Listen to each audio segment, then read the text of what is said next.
السلام علیکم دوستو، میرا نام محمد شاہزیب ہے اور تمام دیکھنے اور سننے والوں کو السلام علیکم۔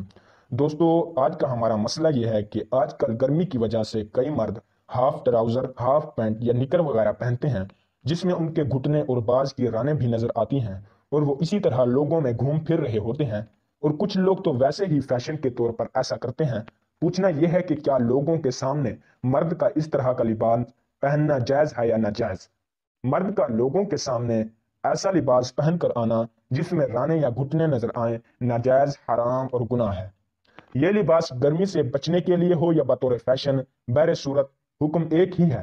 نیز ایسے شخص کی رانوں یا گھٹنوں کی طرف قصدن یعنی جان بوجھ کر دیکھنا بھی ناجائز اور گناہ ہے۔ لباس اللہ عز و جل کی طرف سے عطا کردہ بہت بڑی نعمت ہے۔ اس کے ذریعے انسان پردہ اور زینت اختیار کرنے کے ساتھ ساتھ کئی دیگر فوائد بھی حاصل کرتا ہے۔ لہٰذا لباس کو خدا کا احسان سمجھتے ہوئے اس کے رحمت و برکت والے دین اسلام کی تعلیمات کے مطابق ہی استعمال کرنا چاہیے، اور ہر اس انداز اور طریقے سے بچنا چاہیے جو خدا کی مرضی کے خلاف ہے۔ مگر افسوس کہ آج کل کے معاشرے میں جس طرح دیگر برائیاں دن بہ دن بڑھتی چلی جا رہی ہیں، وہیں لباس کے معاملے میں بھی مختلف ہیلے بہانے یا فیشن و معیار کے نام پر شرعی احکام کو نظر انداز کیا جا رہا ہے۔ لباس کے بارے میں اللہ عز و جل کا فرمان سماعت کیجیے۔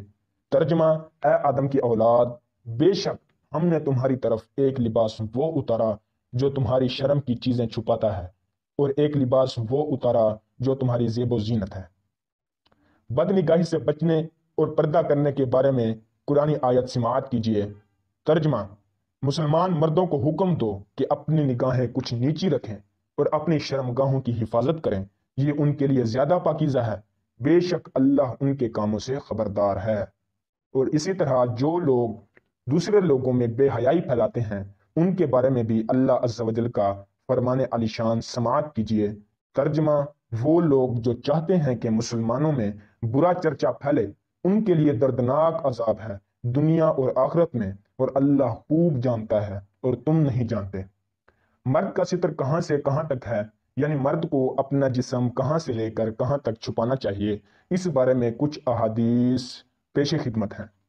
حضور صلی اللہ تعالیٰ علیہ وآلہ وسلم نے ارشاد فرمایا، ناف کے نیچے سے لے کر گھٹنوں سمیت حصہ مرد کا ستر یعنی چھپانے کی چیز ہے۔ حضرت ابن عباس رضی اللہ عنہما سے مروی ہے، وہ فرماتے ہیں کہ حضور صلی اللہ تعالیٰ علیہ وآلہ وسلم ایک شخص کے پاس سے گزرے، اس کی ران کھلی ہوئی تھی، تو آپ صلی اللہ تعالیٰ علیہ وآلہ وسلم نے ارشاد فرمایا، اپنی ران کو چھپا لو، کیونکہ مرد کی ران اس کے ستر میں سے ہے۔ حضرت جرحت رضی اللہ تعالیٰ عنہ جو اصحاب صفہ میں سے ہیں، فرماتے ہیں کہ حضور صلی اللہ تعالیٰ علیہ وآلہ وسلم ہمارے پاس بیٹھے ہوئے تھے اور میری ران کھلی ہوئی تھی، تو آپ صلی اللہ تعالیٰ علیہ وآلہ وسلم نے ارشاد فرمایا، کیا تم نہیں جانتے کہ ران ستر یعنی چھپانے کی چیز ہے؟ اور اسی بارے میں کچھ فقہی جزیات بھی پیش خدمت ہیں کہ مرد کہاں سے کہاں تک اپنا جسم چھپائے۔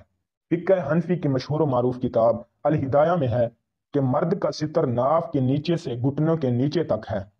حضور صلی اللہ تعالیٰ علیہ وآلہ وسلم کے اس فرمان کی وجہ سے کہ مرد کا ستر ناف کے نیچے سے گھٹنوں کے نیچے تک ہے، اور یوں بھی مروی ہے کہ مرد کا ستر ناف کے نیچے سے شروع ہوتا ہے یہاں تک کہ گھٹنوں سے تجاوز کر جائے۔ دوسروں کے ستر کی طرف یعنی دوسروں کے پردے والی جگہ شرمگاہ کی طرف دیکھنا جائز نہیں، اس بارے میں بھی کچھ احادیث سماعت کیجیے۔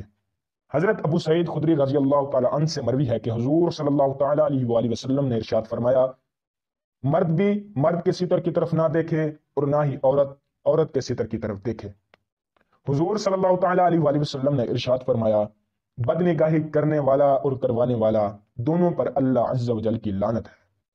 حضرت علی رضی اللہ تعالیٰ عنہ ارشاد فرماتے ہیں، اپنی رانیں مت کھولنا اور نہ زندہ کی ران کی طرف دیکھنا اور نہ ہی مردہ کی ران کی طرف دیکھنا۔